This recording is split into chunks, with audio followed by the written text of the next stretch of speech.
Saudara pernah alami kok tidak? 31 Desember saudara berdoa untuk berhenti merokok, pakai menyanyi lagi, pakai tulis lagi, baru bakar di 31. Lantas minggu kedua bulan Februari saudara ulang kembali, bahkan lebih ganas dari sebelumnya. Karena upaya kita upaya menahan diri. Ingat, roh memang penurut, tapi daging, waktu roh yang penurut itu, kalau kita bukan andalkan dia tapi mulai dari daging menahan diri, kita akan pertama orang tawarkan tidak, kedua kita bilang tidak, ketiga kita bilang tidak, nanti keempat Tuhan juga mengerti. Jadi berubah itu. Jadi jangan mulai dari upaya menahan diri, dia mulai dari perubahan ini. Itu Roh Kudus ajarkan supaya rubah duluan cara berpikir, yang kemudian membentuk tindakan sampai kepada karakter.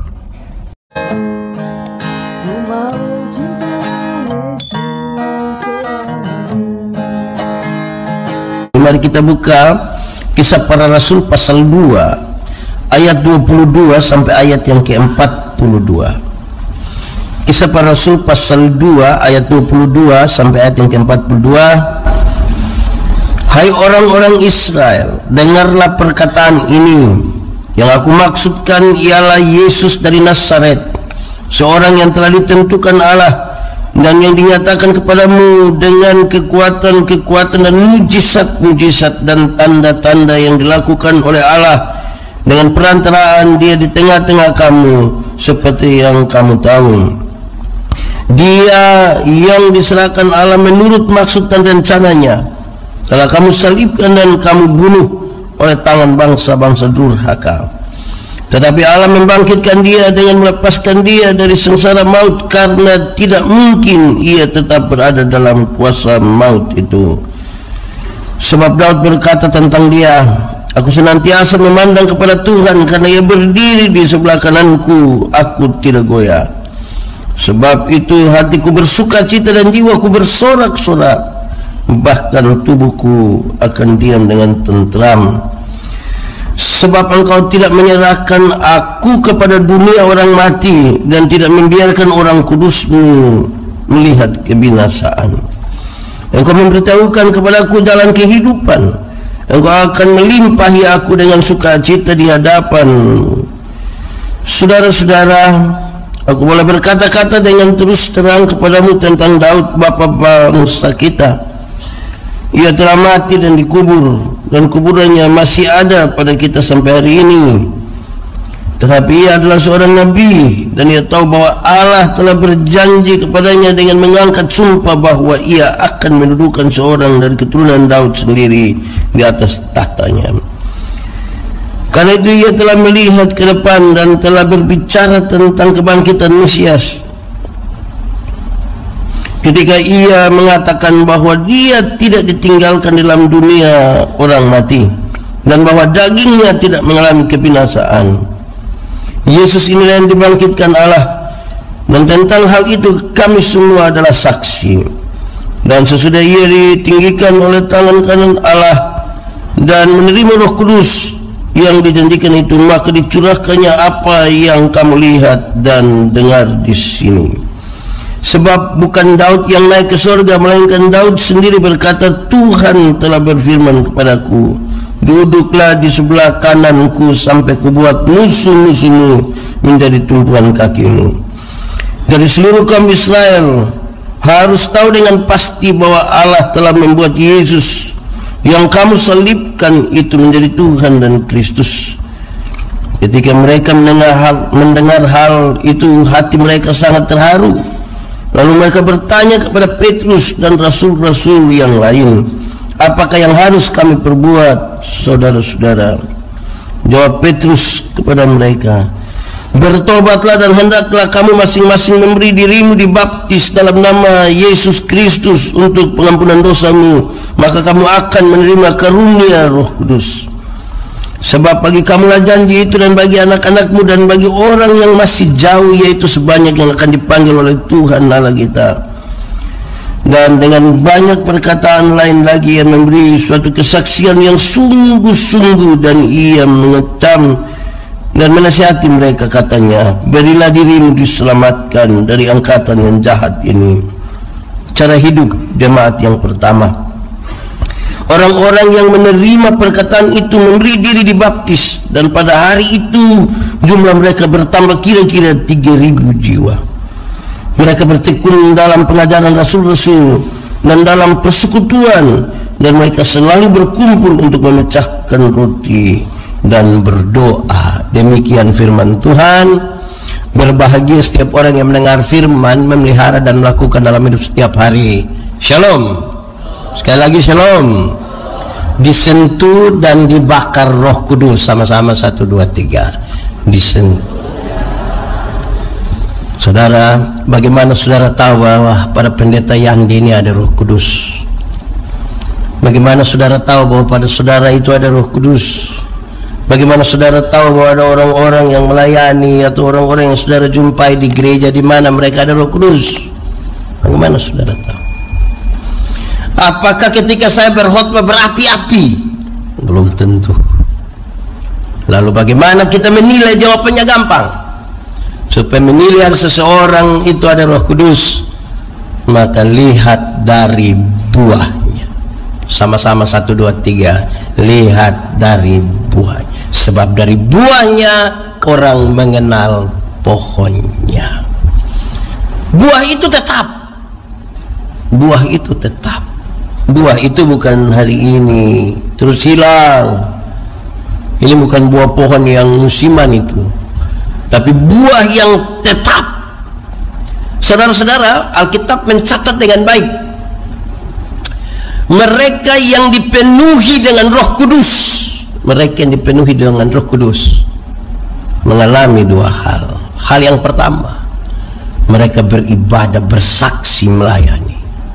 Tapi hal kedua, boleh kita buka Keluaran pasal 31 ayat 1 sampai ayat yang kelima. Bezalel dan Oholiab, 2 orang pertama dalam catatan Alkitab yang dipenuhi oleh Roh Kudus, mereka bekerja secara profesional.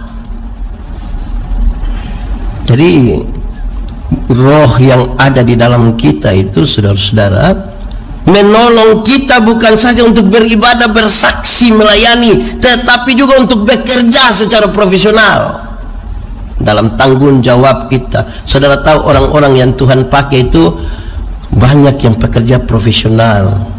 Abraham dan Ayub itu mereka pengusaha. Esther itu seorang perempuan peserta lomba ratu kecantikan sejagat. Ruth itu seorang TKW yang bekerja di perkebunan milik Boas. Daud itu hanya seorang gembala kambing domba yang kemudian diangkat menjadi raja. Salomo itu raja. Onesimus itu seorang budak yang bekerja di perkebunan milik Filemon. Jadi bekerja profesional. Supaya apa? Supaya ada hubungan antara hari Minggu dan hari Senin. Banyak kali orang Kristen memutuskan hubungan hari Minggu dan hari Senin. Di hari Minggu dia rasa dia kepenuhan Roh Kudus, bisa menyanyi sampai guling-guling di sini, menangis sejadi-jadinya. Hari Senin dia gila. Sampai Sabtu, mulai Sabtu malam itu dia menuju kesembuhan. Hari Minggu dia sembuh, Senin dia gila kembali. Tidak ada hubungan itu. Jadi kalau saudara ingin menilai seseorang, nilailah dari buah yang tetap itu. Amin. Saudara, bahwa ada satu kata yang sering diucapkan di gereja-gereja di Indonesia, yaitu cengkeraman roh. Cengkeraman itu terjadi menurut waktu Tuhan, dan dia berlaku sesaat. Saudara jangan suka barang yang sesaat. Biarkanlah Tuhan yang mengatur itu terjadi atas kita. Tapi roh itu mesti tinggal di dalam kita. Saudara bayangkan kalau kita dapat cengkraman itu terus harus gemetar dan jatuh. Kapan saudara kerja? Kalau tanda bahwa Roh Kudus ada itu kita hanya jatuh, saudara sudah tidak hidup lagi, tiap hari jatuh. Karena itu saudara-saudara, roh yang tetap itu menolong kita bersaksi, melayani, beribadah, tapi juga bekerja secara profesional, supaya orang tahu ternyata roh yang tinggal di dalam orang-orang yang percaya kepada Tuhan itu buat dia di dalam gereja mantap, di luar juga mantap. Gitu. Baik, saudara-saudara, gereja mula-mula itu berdiri ketika Roh Kudus itu dicurahkan. Orang-orang percaya berkumpul, murid-murid dipenuhi dengan Roh Kudus. Mereka berani bersaksi tentang kelepasan yang dikaruniakan Tuhan kepada mereka. Mereka berani bersaksi itu. Siapa yang menyambut Injil, orang-orang yang percaya kepada Injil, percaya kepada Tuhan Yesus, mereka masuk dalam persekutuan jemaat, dan khotbah Petrus itu kemudian membuat mereka bertambah dalam pekerjaan Roh Kudus. Mereka bertambah menjadi 3.000 orang. Saudara-saudara, mereka masih ada di Yerusalem, dan gereja mula-mula itu ada di dua kekaisaran besar, yaitu kekaisaran Roma dan kekaisaran Persia, yang secara masif dan sistematis menekan pertumbuhan kekristenan. Menekan, ini penganiayaan terhadap gereja bukan saja baru terjadi kemarin, tetapi sejak gereja mula-mula berdiri itu sudah terjadi. Tapi kemudian gereja menemukan satu kalimat yang hebat sekali: makin dibakar, makin dirambat, makin merambat, makin ditahan, makin dia meluap. Dan itu yang luar biasa dalam perjalanan gereja. Saudara-saudara, mereka mengadakan persekutuan pada hari Minggu. Pada hari Minggu untuk membedakan mereka persekutuan dengan persekutuan dari orang-orang Yahudi. Mereka berkumpul, mereka berdoa, mereka memecahkan roti. Kira-kira kisah dalam teks itu begitu. Hari ini saudara-saudara, saya ajak kita akan merenungkan sejumlah hal. Kalau orang yang disentuh dan dibakar oleh Roh Kudus, karena Roh Kudus itu tinggal di dalam dia, maka beberapa hal ini menjadi hal yang penting. Pertama, dia menyadari akan dosa dan kejahatan. Roh Kudus yang tinggal di dalam kita membuat kita sadar akan dosa dan kejahatan. Ada satu anak muda tanya pendeta, katanya beban dosa itu berat. Iya, betul berat. Saya rasa saya berdosa pendeta, tapi saya rasa tidak berat. Saya rasa biasa saja. Terus pendeta hanya bilang begini, coba kau ambil itu bulldozer, muat di orang mati, dia rasa sakit tidak? Tidak rasa. Kenapa? Kan musuh mati. Tapi coba sesuatu yang sedikit berat taruh pada orang yang masih hidup, sakit atau tidak? Dia rasa. Kenapa? Roh itu, rohmu yang hidup. Roh yang hidup itu buat kita sadar, ini salah, ini benar, ini tidak baik. Jadi kalau orang yang dia tahu bahwa dia sementara ada dalam kesalahan, minimal dia malu, dia merasakan sesuatu, tanda roh ada tinggal di dalam dia. Tapi kalau dia melakukan dosa dan kejahatan sudah tanpa perasaan, tanpa rasa malu, sebenarnya tidak ada roh, dia hanya hidup. Pendeta-pendeta kalau mau kubur orang mati itu, peti sudah di dalam kubur itu, mereka bilang begini, kita akan memakamkan jenazah ini sambil percaya pada kata-kata Tuhan Yesus. Tuhan Yesus berkata, akulah kebangkitan dan hidup, barang siapa percaya kepadaku, dia akan hidup sekalipun dia sudah mati. Siapa percaya Tuhan, siapa tinggal di dalam Tuhan, roh berkuasa atasnya, dia akan hidup sekalipun dia sudah. Tetapi siapa yang di luar Tuhan, yang tidak percaya Tuhan, yang roh tidak tinggal di dalamnya, sekalipun dia ada hidup-hidup, sesungguhnya dia sudah mati. Kedua, Roh Kudus itu membuat kita mengerti dari arti pertobatan. Roh yang tinggal di dalam kita, yang menyentuh kita, bukan saja membuat kita sadar ini dosa, ini kejahatan, tapi mengerti arti pertobatan. Pertobatan itu bukan upaya menahan diri. Pertobatan bukan upaya menahan diri. Pertobatan itu mulai dari perubahan mindset, perubahan cara berpikir, bukan tahan diri. Cara berpikir membentuk tindakan, tindakan berulang-ulang menjadi kebiasaan, kebiasaan menjadi budaya, budaya kemudian menjadi karakter. Dimulai dari cara berpikir, bukan menahan diri. Sebab kalau hanya sekedar tahan diri, saudara pernah alami kok tidak? 31 Desember saudara berdoa untuk berhenti merokok, pakai menyanyi lagi, pakai tulis lagi, baru bakar di 31. Lantas minggu kedua bulan Februari saudara ulang kembali, bahkan lebih ganas dari sebelumnya, karena upaya kita upaya menahan diri. Ingat, roh memang penurut, tapi daging, waktu roh yang penurut itu, kalau kita bukan andalkan dia tapi mulai dari daging menahan diri, kita akan pertama orang tawarkan tidak, kedua kita bilang tidak, ketiga kita tidak, nanti keempat Tuhan juga mengerti. Jadi berubah itu. Jadi jangan mulai dari upaya menahan diri, dia mulai dari perubahan ini. Itu Roh Kudus ajarkan supaya rubah duluan cara berpikir, yang kemudian membentuk tindakan sampai kepada karakter. Ketiga, Roh Kudus yang membakar kita itu, menyentuh kita itu, membuat kita sekaligus mengerti arti dari pengampunan dosa. Arti dari pengampunan dosa. Saudara, mengampuni itu bukan melupakan masalah. Makin sakit hati makin tidak bisa kita lupa. Mengampuni itu membebaskan diri, menyambut itu orang, menyambut dia punya kesalahan, sambil siap besok dia bikin kesalahan baru dan kita harus ampuni lagi. Berapa kali harus mengampuni? 7 kali 70, bukan soal 490, bukan soal angkanya, tapi mengampunilah terus, karena tiap hari kita ketemu orang yang menjengkelkan. Hati mesti seluas ini dunia yang terus akan mengampuni. Tadi malam saya khotbah di persekutuan Bapak, Om pria itu, mengampuni itu satu paket. Pengampunan itu satu paket dengan pendamaian. Ada orang mau mengampuni tapi tidak mau berdamai.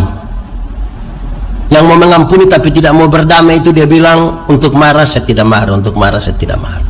Dia mau datang silahkan, tapi saya mau omong dan dia maaf. Itu mau mengampuni tapi tidak mau berdamai. Ada yang kebalikan dari itu, mau berdamai tapi tidak mau mengampuni. Orang yang mau berdamai tapi tidak mau mengampuni itu seperti anak-anak kecil di kampung main-main kelereng, terus mereka berkelahi, orang tua datang, damai. Kita kan damai kan pakai jabat tangan. Kalau kami di NTT cium itu kan, itu engkau punya saudara, cium. Besok-besok engkau ada masalah, bukan kelereng yang bantu, saudara yang bantu, cium. Itu dia cium, terus foto muat di Facebook orang Japri. Saya lihat sudah damai, dia bilang, siapa bilang?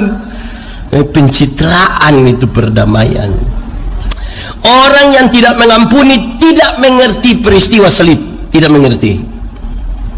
Ya, kalau saudara ada benci saya, saudara tidak mengampuni, saudara tidak mengerti di salib itu apa yang terjadi. Karena peristiwa salib adalah peristiwa pengampunan. Orang yang tidak mengampuni merusak sebuah persekutuan. Saudara bayangkan kalau saudara hidup beribadah bersama-sama dengan orang yang saudara tidak suka dia, saudara jengkel dia, saudara tidak mau ampuni dia, saudara sakit hati karena dia. Saudara bisa bayangkan persekutuan itu seperti apa. Orang kalau tidak mengampuni, dia menjadi jalan masuk iblis untuk menghancurkan sebuah persekutuan. Dan Roh Kudus yang menyentuh kita, Roh Kudus yang membakar kita, membuat kita mesti mengampuni. Dengan ajaran Yesus yang luar biasa, ampunilah kami akan kesalahan kami, sama seperti kami mengampuni orang yang bersalah kepada kami. Saudara, Itu kalimat kalau kasih turun tuh sedikit begini, ampunilah Yandi seimbang dengan Yandi mengampuni Pak Stef. Kalau Yandi mengampuni Pak Stef 2 kali, Yandi dapat hak diampuni oleh Tuhan berapa kali.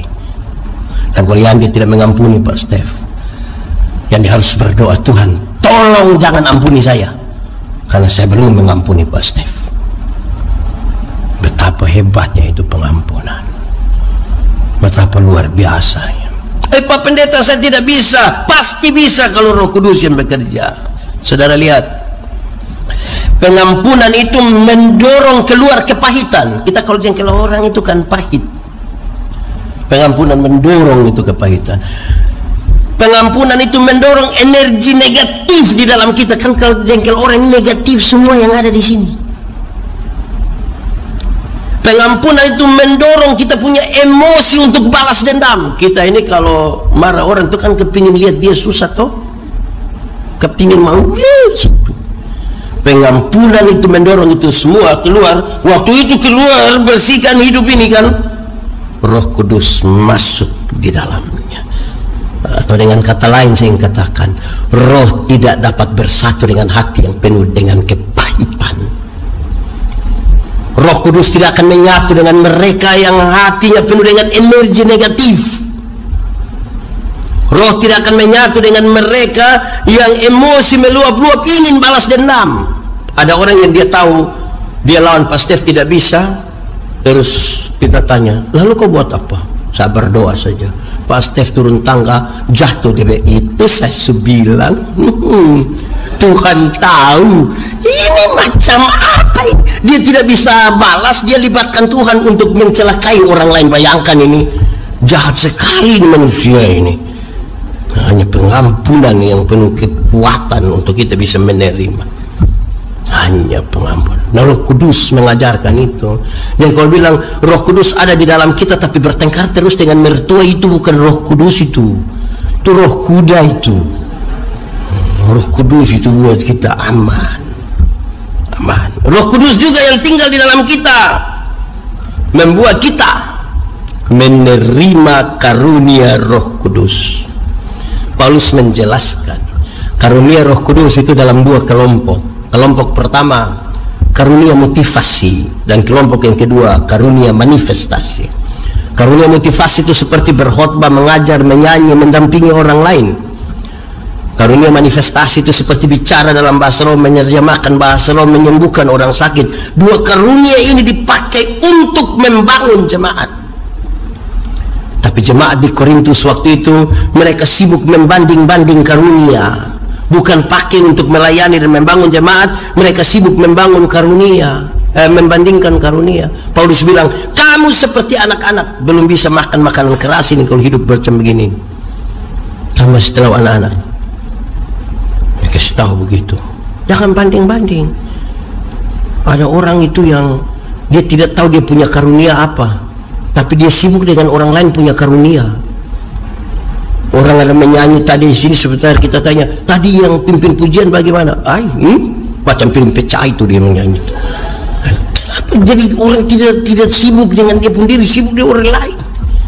Ada orang yang tahu menyanyi. Dalam tradisi gereja kami itu kan boleh ada paduan suara vokal grup menyanyi. Kalau terlalu banyak diaturlah, 1 minggu itu ada 3 yang menyanyi atau 4 lah, paling tinggi 5 1 kali ibadah.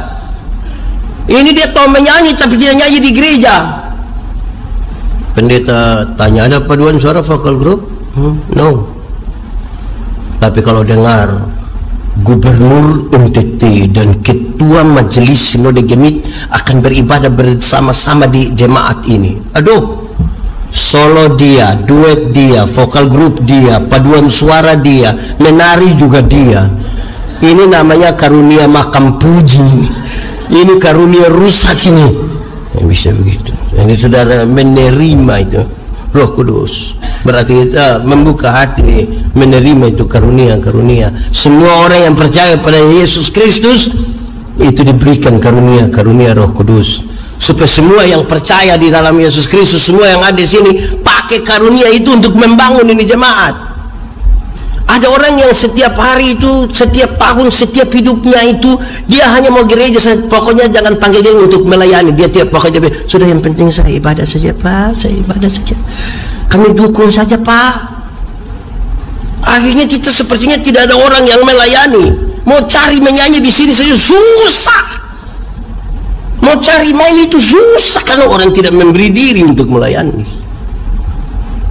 Karena karunia disimpan baik-baik, simpan saja. Nah itu soal. Nah saudara-saudara, lantas Roh Kudus yang menyentuh dan membakar jemaat mula-mula kemudian mencirikan kehidupan khas mereka dalam jemaat, dan kita bisa ukur ini. Saudara-saudara, saya mencatat. Satu, bersekutu. Ciri paling utama jemaat itu bersekutu. Jangan pisahkan dirimu dari persekutuan ibadah. Jangan. Mari bersekutu. Ada orang ini yang 1 tahun itu mungkin dia ikut gereja hanya 2 kali. Natal 1 kali dan Paskah 1 kali. Tidak mungkin tahun baru, karena malam 31 dia mabok sampai pagi. Bagaimana mau tahun baru? Tidak mungkin. Natal 1 kali, Paskah 1 kali, jadinya namanya jemaat napas. Natal dan karena Natal 1 kali, Paskah 1 kali, singkatannya tambah panjang, napas 1-1. Kalau mulai terengah-engah itu tiba-tiba ingat tuh, Yesus. Ada orang di kampung ini yang seumur hidup itu dia ikut ibadah mungkin 5 atau 6 kali saja. Pertama waktu dia nikah, kedua waktu anak baptis, ketiga waktu anak nikah, mungkin yang keempat itu waktu pemakaman dia itu. Mau kemana lagi dia sudah begini saja biar diikut ibadah di situ. Dia kemana-mana. Jadi ciri utama dari orang yang ada Roh Kudus itu adalah beribadah. Kalau dia jauhkan diri dari ibadah, tidak ada Roh Kudus di situ. Ciri kedua, melayani. Melayani. Saudara tidak tahu lagu ini? Nah, kenapa suruh saya solo? 3, 4. Melayani lebih sungguh. Sekali lagi, melayani lebih. Kenapa? Tuhan lebih dulu melayani kepadaku, karena itu melayani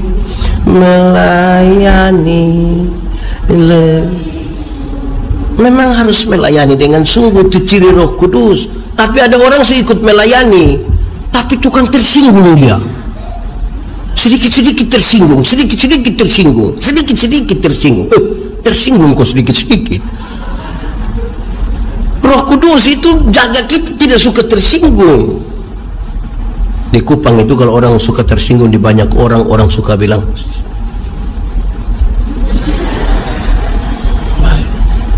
su melayani, su bagus, tapi suka tersinggung kalau tidak dengar dia, tidak ikut dia punya mau. Dia cari gereja lain, dia lebih baik di sana daripada di sini. Bila perlu dia bikin gereja sendiri di sebelah situ. Ada juga ini kita. Ketiga, bersaksi. Sama-sama 1, 2, 3. Itu ciri orang yang ada dalam Roh Kudus itu, bersaksi. Tapi hati-hati dengan kesaksian. Karena bersaksi dengan makan puji itu tipis dia punya pemisah, tipis sekali. Saya ingin kasih tahu rumusnya. Kalau saudara ingin bersaksi, 95% bicaralah tentang Tuhan, tinggal 5% bicaralah tentang kita. Supaya apa? Supaya orang ingat Tuhan dan lupa kita. Ada banyak kesaksian yang balik, 95% bicara tentang dia. Dulu yang tukang judi ini, dulu yang tukang mabuk ini, dulu yang semua tukang ada di dia. Sudah 2 jam baru dia bilang, tapi Tuhan bekerja. Saudara tahu, orang ingat dia, lupa Tuhan. Satu waktu dia berdiri di depan berkhotbah, orang bilang, kamu jangan lihat macam begitu, itu tukang pencuri itu dia. Karena tiap hari yang dia bicara tentang dirinya. Ini yang mau dimuliakan siapa? Jangan sampai kesaksian kita merampas kemuliaan Allah. Saya kalau disuruh bersaksi, semua orang di sini, bapak-bapak di sini nih, saya tidak tahu ibu-ibu, biasa sama bapak-bapak saja. Bapak-bapak semua di sini punya masa lalu. Kadang-kadang masa lalu itu buruk. Ya kalau orang tanya saya, Pak Pendeta bersaksi, ya masa lalu saya buruk. Buruk bagaimana? Saya tidak usah cerita. Kamu dengar yang buruk-buruk supaya apa? Tidak usah dengar yang buruk-buruk.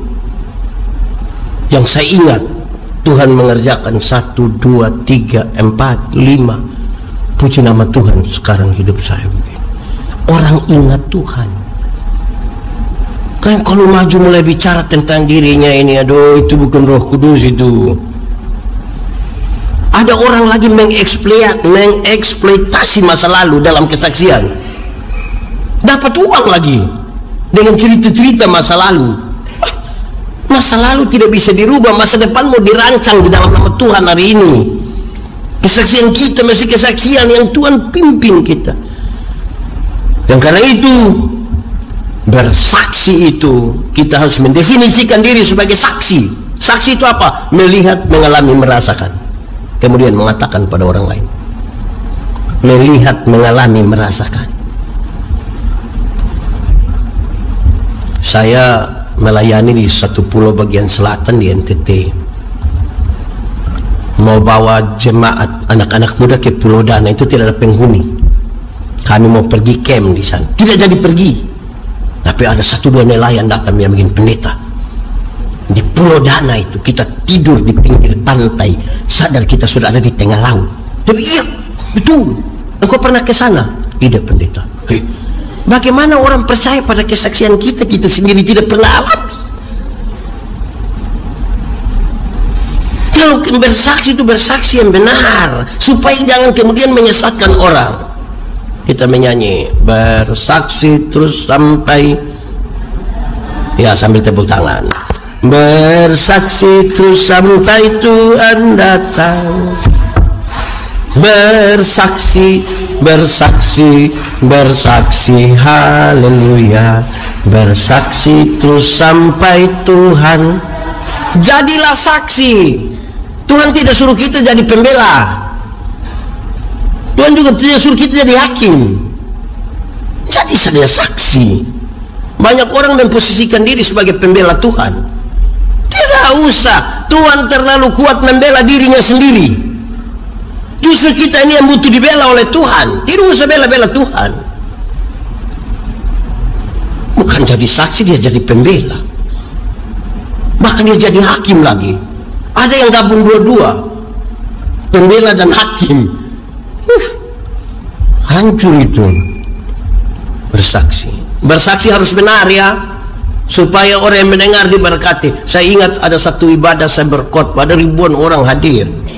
Ibu-ibu bangun kasih kesaksian begini.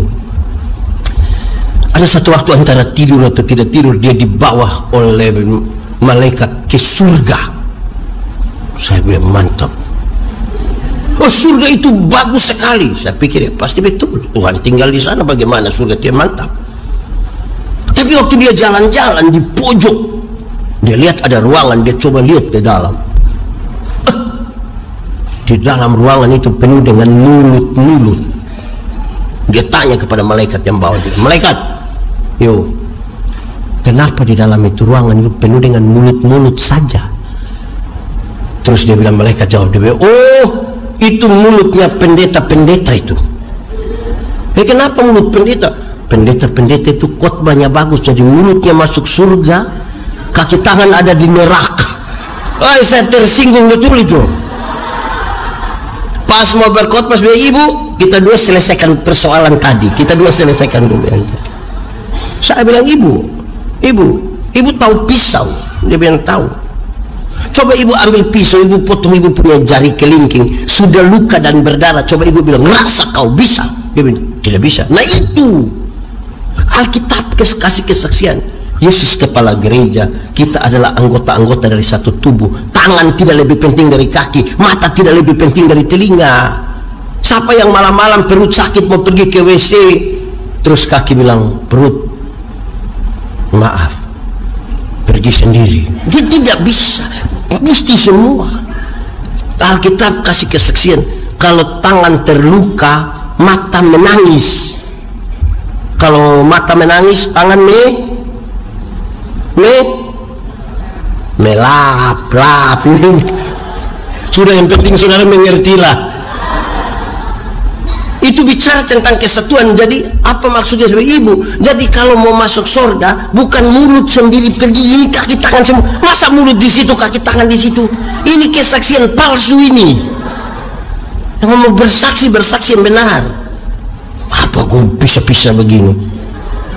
Aneh kita berhidup ini. Baik, saudara, mari kita lihat kehidupan jemaat yang pertama. Kehidupan jemaat yang pertama. Sedikit lagi habis ya, jam 9. 1. Saya baca sampai teks tadi. Roh yang tinggal dalam mereka itu membuat mereka belajar dari para rasul. Belajar dari para rasul. Mau belajar. Belajar itu bukan sekedar mendengar informasi. Belajar itu ada dua hal yang disampaikan. Pertama, dari definisi belajar adalah perubahan tingkah laku dari tidak tahu menjadi tahu, dari tidak bisa menjadi bisa. Itu namanya belajar. Kedua, belajar itu punya tingkatan. Ada 4 tingkatan. Pertama, belajar untuk tahu, sama-sama belajar. Belajar untuk tahu itu sumber belajarnya banyak. Dari guru, dari dosen, dari buku, dari Google, dari YouTube, dari mana-mana.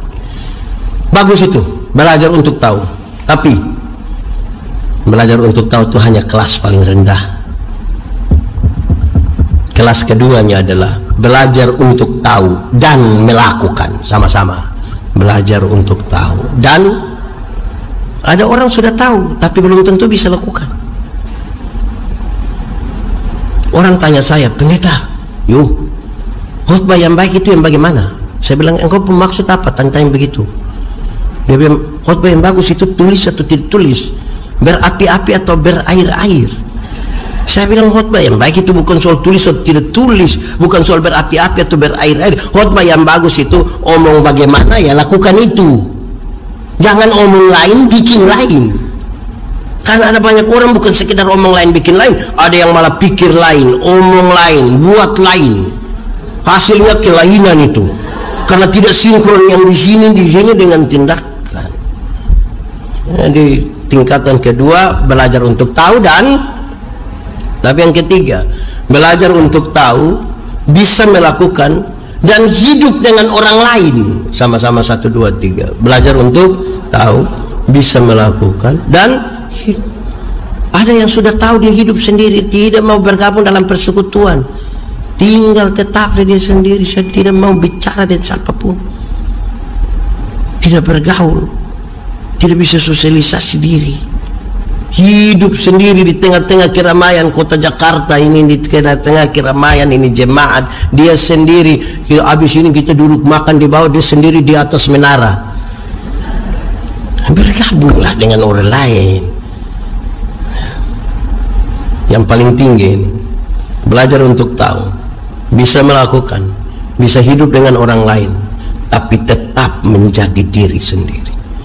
1, 2, 3. Belajar untuk tahu, bisa melakukan, hidup dengan orang lain, tapi jadi diri sendiri. Saya Kristen, saya bergaul dengan siapapun, saya percaya Yesus, saya bergaul dengan siapapun, tapi saya tetap percaya Yesus. Dan untuk sebuah kebenaran saya tidak butuh persetujuan yang saya alami. Saya percaya Yesus. Anda tidak meyakini, tidak ada soal bagi saya. Kita dua tetap bergaul, tapi saya tetap percaya Yesus. Saya orang Timur, ada yang orang Jawa, ada yang orang Chinese. Saya bergaul dengan orang Cina, ya saya tetap Timur. Saya tidak usah jadi Cina. Bayangkan kalau seorang Timur tiba-tiba saya minta, karena bergaul dengan orang Cina, saya minta dipanggil Koko. Menyerikan itu. Tidak sinkron antara nama dengan keadaan. Biasa orang Jangan panggil saya Bu Yandi, ya cukup. Kakak cukup, tidak usah koko, kayak tidak pas dengan saya itu. Tetap saja jadi diri sendiri, belajar. Kenapa? Karena dari kita semua yang akan melayani itu, dia bilang begini. Nah, ini amanat agung. Dia bilang, pergilah, jadikan semua bangsa murid, baptis mereka, dan ajarkan segala sesuatu. Pergi itu tindakan proaktif. Jangan duduk diam, pergi. Jangan duduk diam di tempat, pergi. Jangan rasa nyaman di situ, pergi. Kedua, jadikan semua bangsa murid. Jadikan semua bangsa murid, bukan jadikan semua bangsa siswa. Murid. Murid itu adalah orang yang belajar dari sang guru, supaya dari apa yang dia lakukan, orang tahu siapa gurunya. Dulu film-film kungfu tempo dulu itu kan, kalau ada yang terus ya, kau guru ini kan, dari tindakannya orang kenal gurunya. Yang ketiga, baptislah mereka. Baptis itu akta persekutuan, akta untuk masuk dalam persekutuan. Nah, yang keempat dalam kaitan yang ini, ajarkanlah segala sesuatu. Ajar segala sesuatu. Nah, untuk ajar segala sesuatu mesti tahu segala sesuatu. Masa tidak tahu segala sesuatu tapi mau mengajarkan segala sesuatu? Karena itu mesti terus belajar. Jadi mereka belajar dari para rasul untuk tahu dan kemudian melakukan, menyampaikan kepada orang lain. Kedua, jemaat yang mau bersekutu, berkumpul, bersekutu, beribadah, mereka menyanyi, mereka berdoa, mereka terima kesaksian, mereka dengar pemberitaan firman. Jemaat mau. Saudara, ibadah ini repot. Kenapa? Karena ibadah itu terbagi dua. Satu, ibadah liturgis. Ibadah liturgis seperti ini. Tapi yang kedua, ibadah raya kehidupan. Banyak orang bisa sukses di ibadah liturgis, tapi gagal di ibadah kehidupan. Gagal. Tapi ibadah ini, saudara, saya kalau berkhotbah, ada ibadah, ada acara, terus kemudian ada yang bilang begini, MC bilang begini, baik, kita akan memulai seluruh kegiatan dengan ibadah singkat yang akan dipimpin oleh pendeta Yandi. Saya bilang, hai, kasih tahu saja waktu. Ibadah ya ibadah, tidak usah singkat atau panjang lebar. Itu sama kesindir saya supaya jangan khotbah lama. Kalau profesional kasih tahu kita dia punya durasi, menyanyi berapa, khotbah berapa, bukan ibadah singkat. Mau ibadah ya ibadah. Kalau tidak mau, tidak usah ibadah. Kita ini ibadah suruh singkat. Jalan-jalan tidak ada yang singkat. Ibadah. Oh, beribadah. Saudara, saya mau tanya, ada yang susah tidur malam di sini? Ada yang susah tidur malam? Kalau ada yang susah tidur malam, lakukan saja apa yang dokter ada bilang, tapi tambah 2 hal ini. Tolong tambah 2 hal ini. Satu, coba baca Alkitab. Biar susah tidur tapi mau baca Alkitab. Kejadian 1 ayat.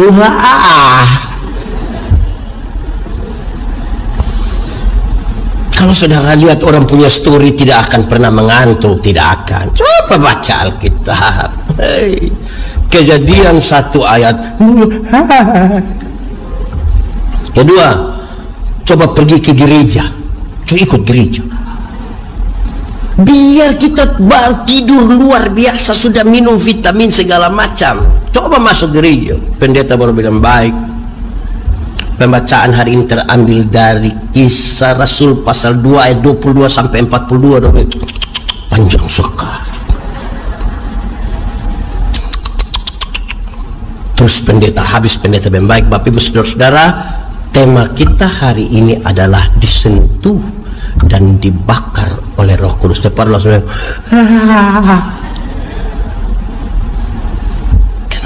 ya? Akhirnya orang suka ibadah itu cepat-cepat. Makan lama-lama tidak apa-apa, yang penting ibadahnya cepat-cepat. Akhirnya kalau ada ibadah syukur, kalau di kampung kami itu biasa ada ibadah syukur, pendeta pimpin. Terus di samping dia punya rumah, di samping tempat acara itu orang yang diundang datang, sudah siap-siap, bagus-bagus. Terus istri bilang, papa mari. Terus jelas bilang, masih ibadah. Lalu dia pergi untuk apa?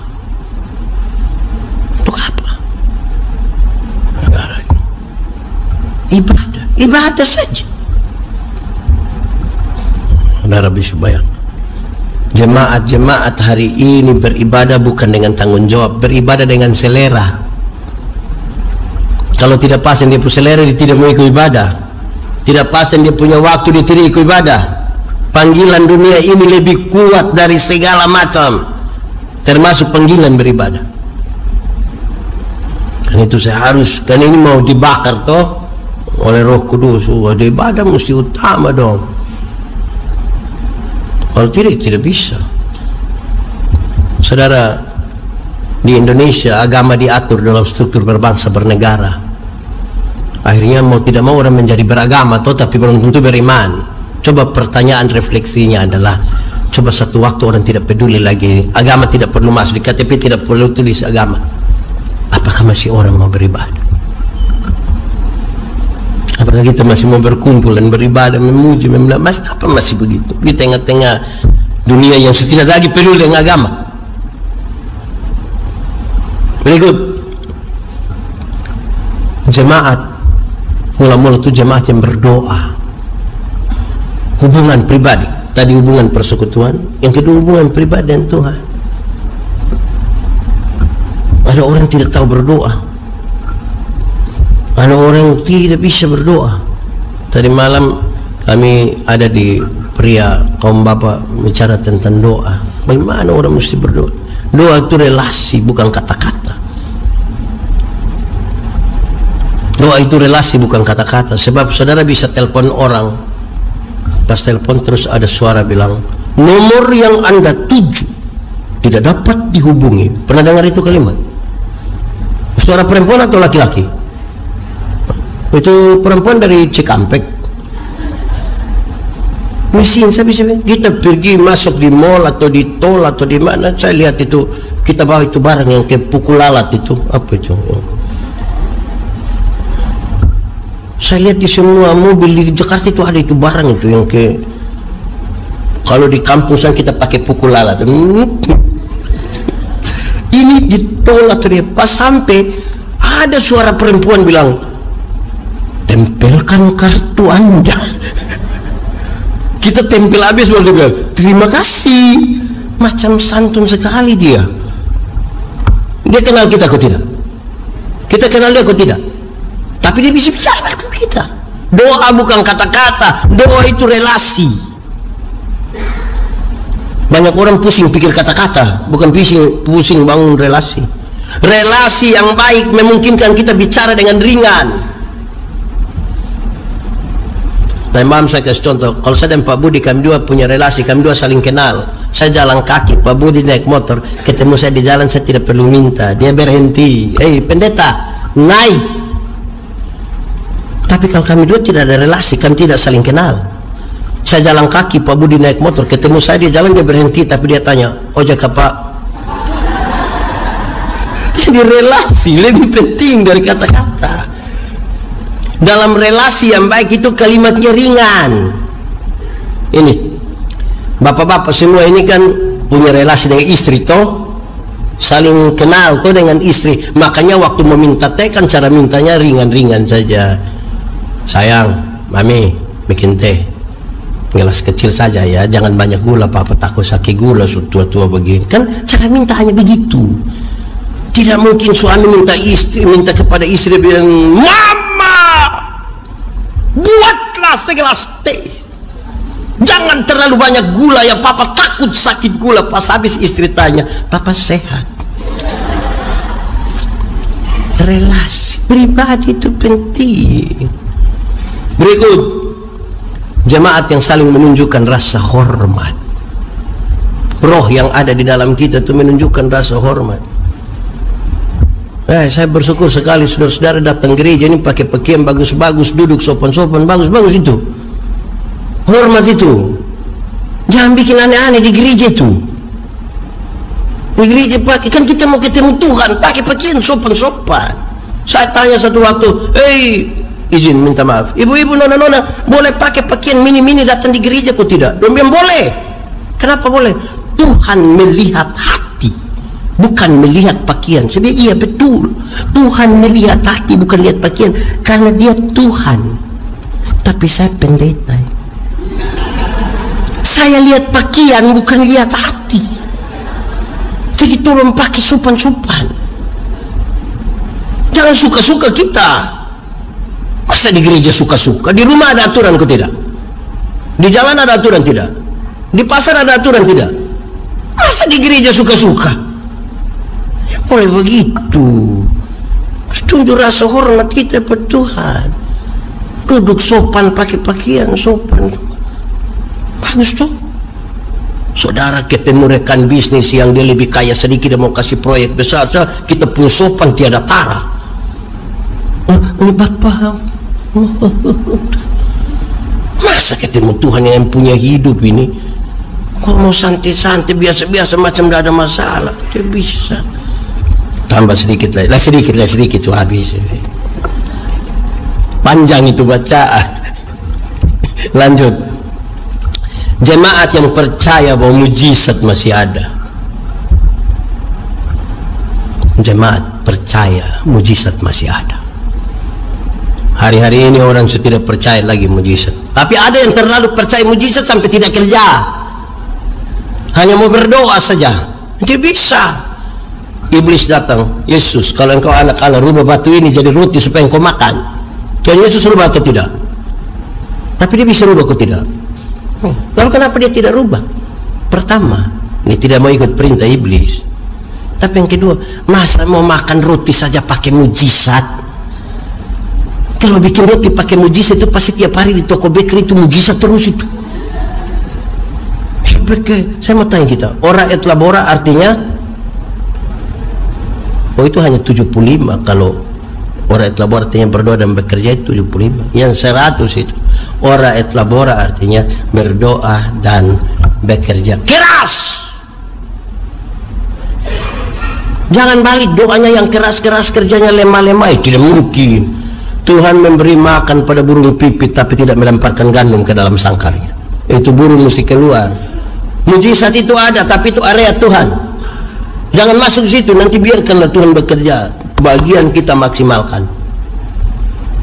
Ada yang punya toko? Siapa yang berani bilang ke saya, setelah dengar khotbah ini saya pulang malam mau tidur, saya bilang anak-anak penjaga toko, kamu tidur saja, tidak usah tutup pintu toko, tidak usah. Kenapa tidak usah tutup? Sudah berdoa masa kau takut? Sama tanya, menurut saudara besok beras masih ada? Gula-gula masih ada di situ? Sudah mutasi kemana itu beras dan gula? Jadi bagian kita maksimalkan, kerjakan. Lanjut. Jemaat yang berbagi. Dorang bisa menjual apa yang ada pada mereka ini, berbagi. Tidak segigir itu jemaat itu. Mau berbagi rasa. Sebagai bagian di mana mereka bukan saja bersaksi tapi mengucap syukur dan sekaligus merenung, kalau kamu di mana ketika aku miskin, ketika aku terpenjara, ketika aku tidak ada air, tidak ada makanan. Apa yang kamu buat kepada saudaraku yang paling hina ini, itulah yang kau perbuat. Mereka rindu berbagi. Jemaat yang bersukacita. Saya mau tanya kita dulu, sukacita dan senang itu beda atau sama? Beda. Sukacita itu, senang itu berkaitan dengan kepuasan. Tapi sukacita itu berkaitan dengan sikap terhadap keadaan. Menyangkut senang, Alkitab berkata, ingat, ada waktu untuk senang, tapi ada waktu untuk susah. Jadi kalau saudara sementara senang sekarang, ingat, sedikit lagi susah. Kalau saudara sementara susah sekarang, mungkin sedikit lagi sudah mati. Dan kita juga tidak tahu mau sampai kapan. Tapi menyangkut sukacita, Alkitab berkata, bersukacitalah senantiasa. Baik waktu senang, baik waktu, kalau senang yang kita cari, dunia dapat berikan bagi kita, apalagi Jakarta. Uang yang banyak membeli kesenangan, tapi tidak dapat membeli sukacita. Sukacita hanya bisa kita temukan di dalam Tuhan. Makanya banyak orang kaya, banyak orang punya uang, punya segala macam, tapi seperti ada kekosongan, dan kekosongan itu adalah duka cita, dan dia tidak temukan itu dalam dunia ini. Dalam dunia tidak temukan. Uang banyak membeli kesenangan, tidak membeli sukacita. Jemaat yang disukai oleh orang lain, tambah hari mereka tambah banyak dan mereka disukai. Ada orang yang menjadi Kristen tapi tidak disukai, bahkan oleh keluarga, oleh ipar-ipar. Kristen bagaimana ini? Saudara, dalam tubuh kita ini ada dua energi, satu positif, satu negatif. Kalau energi yang paling dominan itu positif, kita tidak ada orang cari. Hei, di mana bro? Datang dulu. Bikin apa? Tidak ada yang bayar ini. Datang. Kalau positif, kalau negatif yang paling banyak, baru kita muncul di situ orang sampai pindah. Kita bisa ukur yang paling dominan apa. Baik, terakhir, saudara, kita baca bagian-bagian tadi, tapi yang paling utama adalah semua harus tunduk kepada Roh Kudus. Saya tanya pada banyak orang, menurut saudara Roh Kudus itu apa? Banyak yang bilang penghibur. Salah. Alkitab mengatakan Roh Kudus itu Tuhan, dan salah satu kerjanya sebagai penghibur.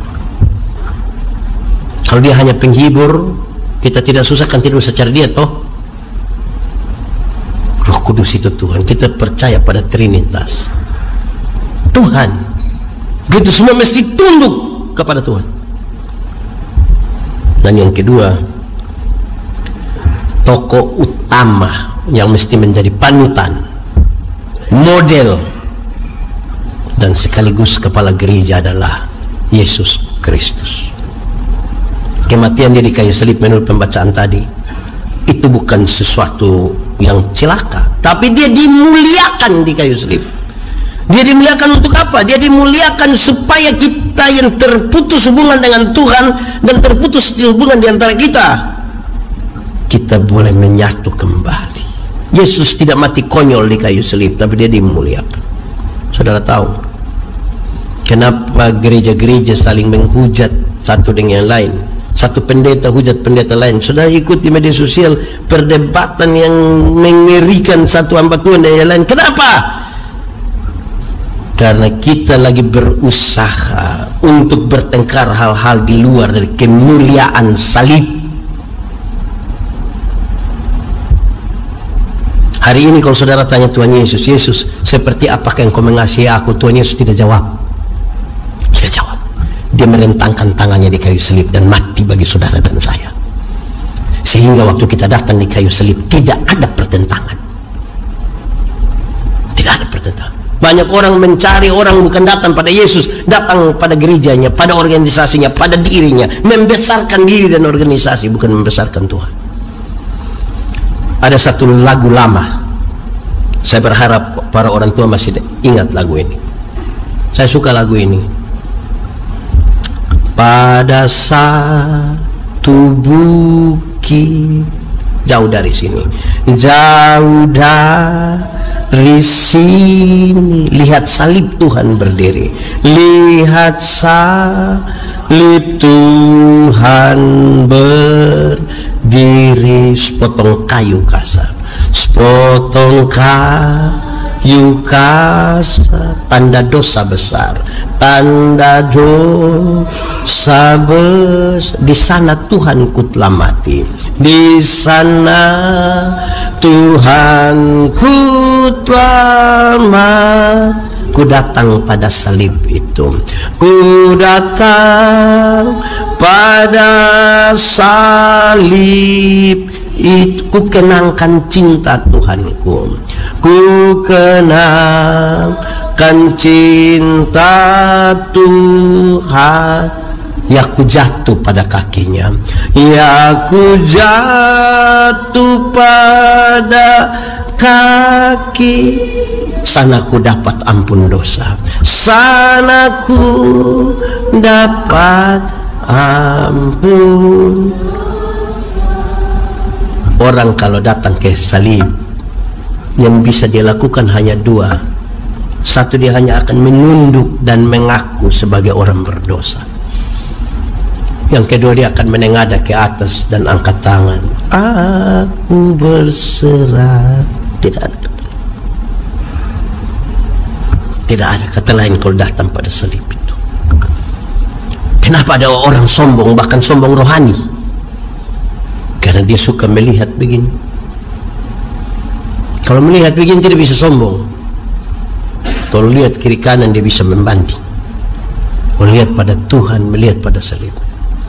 Makanya penjelasan tadi menarik dalam pembacaan. Yesus itu disalib itu untuk kepentingan kita. Kita diselamatkan. Tuhan memberkati kita. Kita tunduk kepala, mari kita